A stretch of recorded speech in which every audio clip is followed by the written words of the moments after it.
Hello everyone and once again welcome to Hardman classes. Myself Sonu Hardman और इस particular video में हम लोग बात करने वाले हैं फ्यूचर टेंस के बारे में, यानी भविष्य काल के बारे में। परसों हम लोगों ने वर्तमान काल पढ़ा, कल हम लोगों ने भूतकाल के बारे में जाना। आज हम लोग जानने वाले हैं भविष्य काल के बारे में कि भविष्य काल होता क्या है। तो भविष्य काल वही होता है जो हम लोग सपना देखते हैं या फिर हम लोग जो सोचते हैं कि हम आगे जाकर ये करने वाले हैं। आगे जाकर मतलब कि फ्यूचर का ही बात करते हैं कि हम लोग फ्यूचर में अपने इस ड्रीम को पूरा करने वाले हैं, अपने इस सपने को पूरा करने वाले हैं। मैं इंजीनियर बनने वाला हूँ, मैं डॉक्टर बनने वाला हूँ, मैं सीए बनने वाला हूँ। ऐसा ही बहुत सारा, ठीक है। इसका भी 4 पार्ट होता है। कौन कौन? सेम पार्ट है। क्या क्या हो जाएगा? Future indefinite tense. दूसरा क्या आया? Future continuous tense. तीसरा क्या आया? Future perfect tense. और चौथा क्या आया कि फ्यूचर परफेक्ट कंटिन्यूअस टेंस। इसमें क्या हो जाएगा? सिर्फ आपको इसमें याद रखना है गा गे गी, मतलब किसी भी हिंदी सेंटेंस के अंत में अगर गा गे गी आता है यानी वो फ्यूचर टेंस हो गया। अब देखिए फ्यूचर इंडेफिनिट टेंस, इसमें क्या है कि मैं जाऊंगा, मैं अभी गया नहीं हूँ, मैं जाऊंगा, यानी आई विल गो, आई शैल गो। आई शैल गो बोल सकते हैं, लेकिन अगर हम श्योर होकर के बोलते हैं तो वहाँ पे आई विल गो। डीप में भी आगे पढ़ेंगे। सेकंड हमारा है फ्यूचर कंटिन्यूअस टेंस। इसमें क्या हो जाएगा कि आई विल बी गोइंग, यानी मैं जा रहा हूँगा, मैं जा रहा हूँगा। थर्ड क्या है कि मैं जा चुका होऊंगा, यानी कि आई विल हैव गॉन। और फोर्थ में क्या हो जाएगा?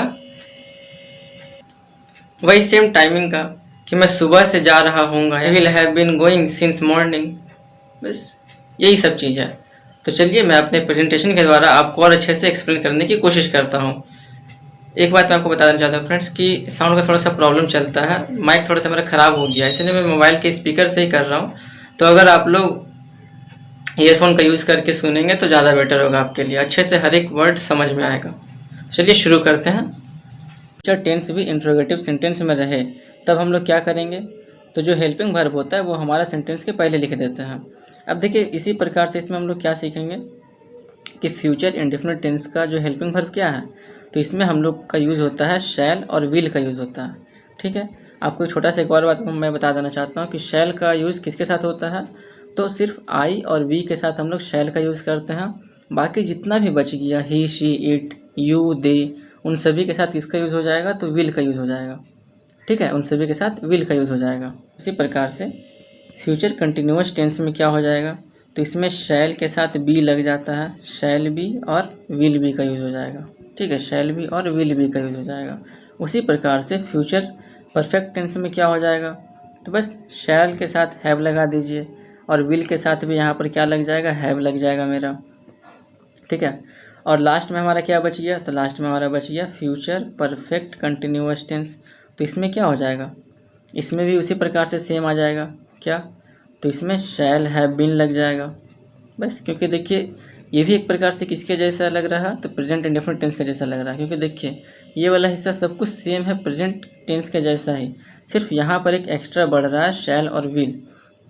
तो अब मैं आपको अपने प्रेजेंटेशन से ये दिखाने जा रहा हूँ कि इन सभी का यूज़ किस प्रकार से किया जा रहा है। जैसा कि मैंने आपको पिछले के 2 वीडियो में अच्छे से समझाने की कोशिश किया था, उसी प्रकार से हम इसमें भी सीखने वाले हैं। चलिए शुरू करते हैं। तो आप देख लीजिए ये हमारा प्रेजेंटेशन चालू हो रहा है। तो यदि आपको वीडियो अच्छी लगी तो प्लीज़ एक लाइक कर दीजिएगा, चैनल को सब्सक्राइब कर लीजिएगा और बेल आइकन को प्रेस कर लीजिएगा ताकि आपको आने वाली हर एक वीडियो का नोटिफिकेशन सबसे पहले देखने को मिले। तो आगे बढ़ते हैं। देखिए पहले हमारा क्या, ये विल शैल, यानी कि इसमें हम लोग फ्यूचर इंडेफिनिट टेंस का बात कर रहे हैं। ठीक है, इसमें देखिए सेंटेंस क्या क्या है कि गोविंद कह रहा है क्या तुम खेलोगे, मतलब विल यू प्ले, क्या तुम खेलोगे यानी विल यू प्ले। अब आप यहाँ पर अपने मन से ये भी लगा दीजिए कि क्या तुम पढ़ोगे, पढ़ोगे का क्या हो जाएगा? विल यू स्टडी, है ना। क्या तुम खाओगे यानी विल यू ईट। तो इस प्रकार से आप अपना भी मन से सेंटेंस यहाँ पर चेंज कर करके लगाएंगे और इसे आप इंग्लिश में कन्वर्ट करने की कोशिश करेंगे। तो इस प्रकार से वो आपका प्रैक्टिस कहलाएगा, और आप जब तक प्रैक्टिस नहीं करोगे तब तक आपका इंग्लिश इम्प्रूव नहीं होने वाला।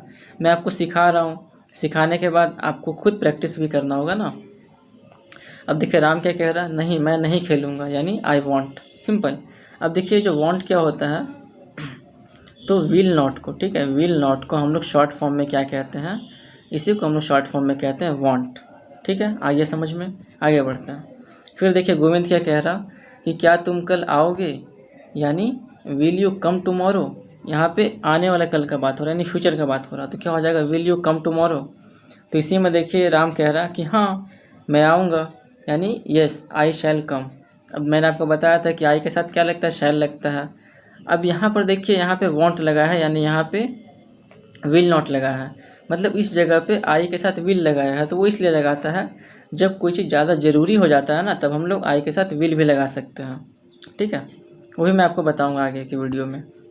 फिर देखिए गोविंद क्या कह रहा है, क्या तुम रात को यहाँ ठहरोगे, यानी will you be staying here tonight. क्या तुम रात को यहाँ ठहरोगे, यानी will you be staying here tonight. फिर देखिए राम क्या बोल रहा, नहीं मैं लौट जाऊँगा। लौट जाऊँगा मतलब क्या हो जाएगा कि आई विल गो बैक, यानी आई शैल गो बैक। गो बैक मतलब होता है कि मैं वापस चला जाऊँगा, वापस मैं लौट जाऊँगा। फिर देखिए गोविंद क्या कह रहा, क्या तुम शुक्रवार को सोनू से मिलोगे, यानी इसका क्या हो जाएगा कि will you see Sonu on Friday, है ना। क्या तुम शुक्रवार को सोनू से मिलोगे, यानी विल यू सी सोनू। सी मतलब यहाँ पर देखना मत बोलिएगा कि क्या तुम सोनू को फ्राइडे को देखोगे, देखोगे का बात नहीं हो रहा। सी मतलब मिलना भी होता है और सी मतलब देखना भी होता है, लेकिन यहाँ पर हम लोग सी का यूज़ इसलिए करते हैं क्योंकि हम लोग यहाँ पे मिलना का बात का यूज़ कर रहे हैं, ठीक है। आगे बढ़ते हैं। अब देखिए हमारा क्या आ रहा, राम क्या कह रहा कि नहीं मैं घर पर तुम्हारी प्रतीक्षा करूँगा, यानी कि no I will wait for you at home, ठीक है। I shall wait for you at home, कि मैं तुम्हारा घर पर प्रतीक्षा करूँगा। अब देखिए नेक्स्ट हमारा कौन सा टेंस आ गया, तो ये आ गया हमारा फ्यूचर कंटिन्यूअस टेंस। और फ्यूचर कंटिन्यूअस टेंस का पहचान में क्या आता है, तो विल भी और शैल भी होता है। और यही अगर सेंटेंस के पहले आ जाए तो वो हमारा इंट्रोगेटिव हो जाएगा, यानी कि कोई अगर आपसे कुछ पूछ रहा है इस लैंग्वेज में तो उसमें आपका शैल भी और विल भी पहले आया हुआ रहेगा। तो वो देखते हैं किस प्रकार से है। तब देखिए अमिताभ क्या कह रहा कि क्या कल तुम इस समय गाड़ी में यात्रा कर रहे होगे, यानी will you be in the train at this time tomorrow, मतलब will you be in the train, will you be in the train, यानी कि क्या कल तुम ट्रेन पे रहोगे, एट दिस टाइम यानी इस समय, टुमारो यानी कल। फिर देखिए नेक्स्ट क्या हो गया, राकेश क्या कह रहा, हाँ मैं इस समय कानपुर पहुंच रहा होऊंगा, ये हो जाता है हमारा क्या, फ्यूचर कंटिन्यूअस टेंस। तो क्या हो जाएगा इसका कि yes I shall be about to reach Kanpur at this time. अब देखिए अबाउट टू रीच मतलब होता है क्या कि पहुंचने वाला है, पहुंचा नहीं है, वो पहुंचने ही वाला है, तो वो होता है अबाउट टू रीच। अब आप यहाँ पे कुछ भी आप सोच लीजिए कि मैं यहाँ से कोलकाता पहुँचने वाला हूँ, तो क्या आप बोलेंगे वहाँ पे कि I am about to reach to Kolkata, ठीक है, इस प्रकार से। देखिए नेक्स्ट हम लोग आते हैं, नेक्स्ट हमारा क्या है, अमिताभ क्या कह रहा है कि क्या हम कल इस समय मैच नहीं खेल रहे होंगे, यानी shall we not be playing match at this time. मैंने आपको कल की वीडियो में समझा दिया था कि किस प्रकार से सेंटेंस बनाया जा रहा है, तो आप उसको आप उस चीज़ को यूज़ करके यहाँ पर भी आप चेंज मतलब बना सकते हो और देख सकते हो कि हमने किस प्रकार का यूज़ किया है। आगे बढ़ते हैं। राकेश क्या कह रहा है कि हाँ इस समय मैच खेल रहे होंगे, यानी yes of course we will be. तो ऑफ कोर्स मतलब होता है डेफिनेटली हम लोग मैच खेल रहे हैं। फिर देखिए अमिताभ क्या कह रहा है, क्या हम शिमला बार बार आते रहेंगे, यानी shall we be coming to Shimla again and again. Again and again मतलब होता है बार बार, इसका मतलब क्या होता है, इसका मतलब होता है बार बार, ठीक है। आगे बढ़ते हैं। आगे हमारा क्या आ रहा है कि राकेश क्या कह रहा, नहीं हम बार बार नहीं आते रहेंगे। तो इसका क्या हो जाएगा इंग्लिश में, इसका हो जाएगा कि no we won't be. Won't be मतलब कि no we will not be, मतलब हम लोग बार बार नहीं आते रहेंगे। अब देखिए नेक्स्ट हम लोग किस में आ रहे हैं, तो अब हम लोग आते हैं फ्यूचर परफेक्ट टेंस में। और फ्यूचर परफेक्ट टेंस में क्या हो जाएगा, शैल हैव और विल हैव। और मैंने आपको भी समझाया था कि सिर्फ यहाँ पे देखिए शैल और विल चेंज हो रहा है, बाकी इसमें जो हैव है वो सेम है पिछले के जैसा। अब देखते हैं यहाँ पे क्या क्या है। देखिए इसमें हमारा क्या हो गया, मीनाक्षी क्या पूछ रही है, क्या वह जा चुकी होगी, क्या वह जा चुकी होगी, यानी विल शी हैव गॉन, है ना, विल शी हैव गॉन मतलब वो जा चुकी होगी क्या। फिर देखिए रजनी क्या बोल रही है उस जगह पे, वह नहीं जा चुकी होगी। तो वह नहीं जा चुकी होगी तो क्या हो जाएगा इसका, no she wouldn't have. Wouldn't मतलब होता है वुड नॉट हैव, मतलब वो नहीं जा चुकी होगी। फिर देखिए मीनाक्षी क्या पूछ रही है, क्या तुम अगले माह तक कालका से आ चुकी होगी। कालका एक जगह है तो वही पूछा जा रहा, मीनाक्षी पूछ रही है क्या तुम अगले महीना तक कालका से आ चुकी होगी। तो इसे इंग्लिश में कैसे कहेंगे, इसे कहेंगे हम लोग कि will you be back from कालका बाय नेक्स्ट मंथ। अब देखिए वापस आने का बात हो रहा, तो इसके लिए क्या लग गया, यहाँ पे बैक लग गया। ठीक है, विल यू बी बैक मतलब कि क्या तुम वापस आ चुकी होगी। फिर क्या है, कालका से। बाय नेक्स्ट मंथ मतलब होता है कि अगले माह तक। देखिए बाय मतलब ये मत बोलिए कि बाय मतलब तो हम लोग द्वारा पढ़े हैं, बाय मतलब कि द्वारा होता है, हम लोग तो सब यही पढ़े हैं कि बाय मतलब द्वारा होता है, लेकिन बाय मतलब तक भी होता है किसी किसी इंग्लिश में। ठीक है, आगे बढ़ते हैं। तो देखिए रजनी क्या कह रही है कि हाँ मैं तब तक वहाँ से आ चुकी होंगी। तो इसका क्या हो जाएगा इंग्लिश में कि yes I should be back by then. By then मतलब होता है तब तक। ठीक है, बाय देन मतलब क्या होता है, इसका मतलब होता है तब तक। ठीक है, बाय देन का होता है तब तक। ठीक है, आगे बढ़ते हैं। तो देखिए नेक्स्ट हमारा क्या है, मीनाक्षी पूछ रही है कि कल इस समय तक तुम परीक्षा दे चुकी होगी, मतलब you will have taken your test by this time tomorrow, है ना। You will have taken your test by this time tomorrow. फिर रजनी क्या बोल रही है कि हाँ मैं अपने जीवन का एक महत्वपूर्ण अध्याय समाप्त कर चुकी होंगी, यानी yes an important chapter of my life would be over.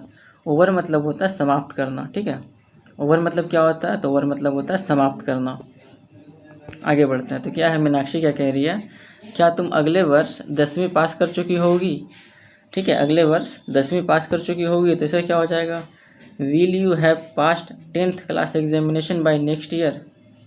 उसी हिसाब से कि अगले माह तक यहाँ पर था, तो क्या तो हुआ था यहाँ पे कि बाय नेक्स्ट मंथ, यहाँ पर है कि अगले साल तक यानी अगले वर्ष तक, तो क्या हो गया इसके लिए यहाँ पे by next month by next year हो गया। ठीक है, आगे बढ़ते हैं। रजनी क्या बोल रही है कि हाँ मैं तब तक 10वीं पास कर चुकी होंगी, यानी yes I should have passed it by that time. ठीक है, yes I should have passed it by that time. फिर देखिए मीनाक्षी क्या पूछ रही है, क्या चुनाव मार्च तक हो चुके होंगे। तो इसका क्या हो जाएगा, will the elections be over by March. देखिए यहाँ भी ओवर का बात हुआ, ओवर मतलब क्या कि यहाँ तक कि इलेक्शन जो है मार्च में हो जाएगा। तो यहाँ पे क्या बोल रही है रजनी कि हाँ चुनाव मार्च तक हो जाएंगे, मतलब कि yes the election will have completed by March. Completed मतलब कि काम हो जाएगा। फिर देखिए मीनाक्षी क्या पूछ रही है, क्या तेरा भाई कनाडा से आ चुका होगा, यानी will your brother have return from Canada. Return मतलब क्या होता है, रिटर्न मतलब होता है वापस आना। तो क्या हो जाएगा इसका यहाँ पे कि will your brother have return from Canada. फिर देखिए रजनी क्या बोल रही है, नहीं वह कनाडा से नहीं आ चुके होंगे। तो क्या हो जाएगा इसका कि no he would not have. मैंने आपको जो बताया था शॉर्ट में कि ही वुड नॉट हैव भी बोल देंगे तो आपका काम हो जाएगा।